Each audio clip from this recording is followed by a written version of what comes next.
আলহামদুলিল্লাহি ওয়াহদাহ ওয়াসসালাতু ওয়াসসালামু আলা মান লা নাবিয়্যা বা'দাহ ওয়া আলা আলিহি ওয়া আসহাবিহি আজমাইন। সম্মানিত প্রিয় দিনী ভাই ও বোনেরা, আসসালামু আলাইকুম ওয়া রাহমাতুল্লাহি ওয়া বারাকাতুহু। আশা করি আপনারা সকলেই মহান আল্লাহ সুবহানাহু ওয়া তাআলার অশেষ মেহেরবানিতে ভালো রয়েছেন। আজকে আমরা দুই একজন ভাইয়ের কিছু গুরুত্বপূর্ণ প্রশ্নের উত্তর দেওয়ার চেষ্টা করব ইনশাআল্লাহ।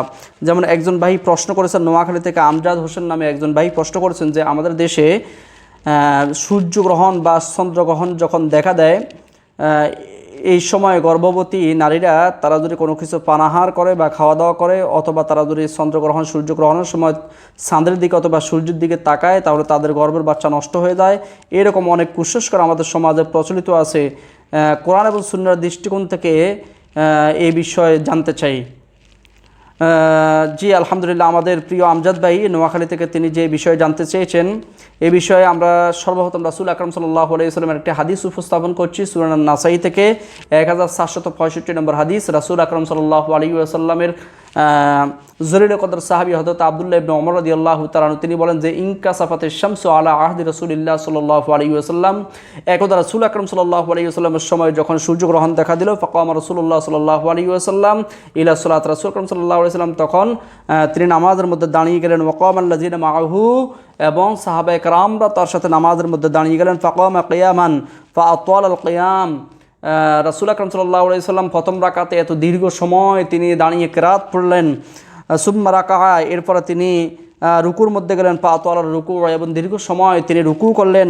সুম্মা রাফাআ রাসাহু, এরপর তিনি মাথা উঠালেন। ওয়াসাজাদা, এবং সেজদার মধ্যে গেলেন। ফাআতালাস সুজুদ, এরপর তিনি প্রথম সেজদা অত্যন্ত দীর্ঘ, অনেক দীর্ঘ সময় তিনি প্রথম সেজদা দিয়েছেন। সুম্মা রাফাআ রাসাহু, এরপর তিনি সেজদা থেকে মাথা উঠালেন। ওয়াজালাসা ফাআতালাল জুলুস, এরপরে সেজদা থেকে মাথা উঠিয়ে তিনি দীর্ঘ সময় বসলেন।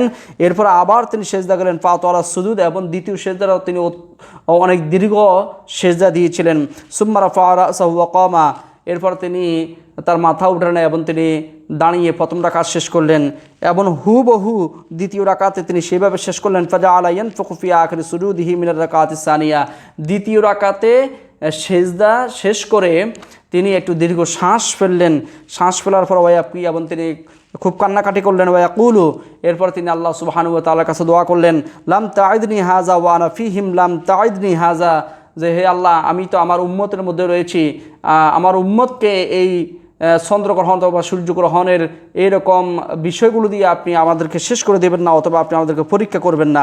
ওয়া নাহনু নাস্তাগফিরুকা, আমরা আপনার কাছে ক্ষমা প্রার্থনা করি। সুম্মা রাফাআ রাসাহু, এরপর রাসূল আকরাম সাল্লাল্লাহু আলাইহি ওয়াসাল্লাম তার দ্বিতীয় সেজদা থেকে যখন মাথা উঠালেন, ওয়ানজালাতিশ শামসু, ঠিক এরপরে সূর্যের যে সূর্যগ্রহণ হয়েছিল সেটা কেটে গিয়েছিল এবং সূর্যের আলো সেটা প্রকাশ্য হয়েছিল।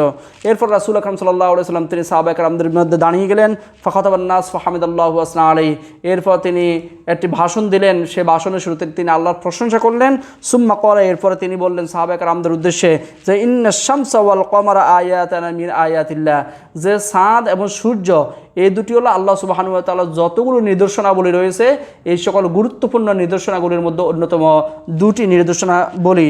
সুতরাং ফাইজা রাআইতুম কুসুফা হাদিমা, সুতরাং তোমাদের কেউ যখন সূর্যগ্রহণ অথবা চন্দ্রগ্রহণ দেখবে, তখন ফাসাউ ইলা যিকরিল্লাহি আযজা ওয়া জাল্লা, তারা যেন আল্লাহর জিকিরের দিকে দ্রুত ধাবিত হয়, অর্থাৎ তারা যেন সালাত আদায় করে। আমরা জানি সালাতুল কুসুফ এবং সালাতুল খুসুফ রয়েছে। চন্দ্রগ্রহণ এবং সূর্যগ্রহণ হলে রাসূল আকরাম সাল্লাল্লাহু আলাইহি ওয়াসাল্লাম নামাজ আদায় করতেন, এটি সহিহ হাদিস দ্বারা সাবিত রয়েছে।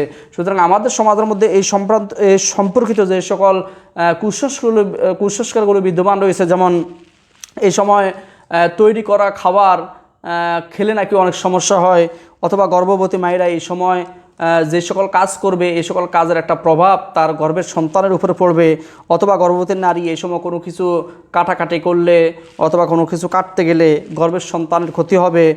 আর বিশেষ করে জাহিলিয়াতের সময় এরকম কিছু কুসংস্কার বিদ্যমান ছিল। যেমন জাহিলিয়াতের সময় বলা হতো যে কোনো বিশেষ ব্যক্তির দুনিয়াতে জন্মগ্রহণ উপলক্ষে অথবা কোনো বিশেষ ব্যক্তির দুনিয়া থেকে মৃত্যু উপলক্ষে চন্দ্রগ্রহণ সূর্যগ্রহণ এরকম কোনো কিছু হয়ে থাকে।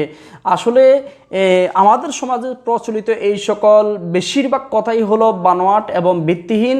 কারণ রাসূল আকরাম সাল্লাল্লাহু আলাইহি ওয়াসাল্লাম বলেছেন, কোনো ব্যক্তির জন্মের সাথে অথবা মৃত্যুর সাথে চন্দ্রগ্রহণ অথবা সূর্যগ্রহণের ইমানের কোনো মিল নেই। সুতরাং এগুলো হলো সম্পূর্ণ কুসংস্কার, এবং এই সকল কুসংস্কারে বিশ্বাস করাটাও হলো শিরকের পর্যায়ে, এবং এগুলোর কারণে গুনাহ হতে পারে।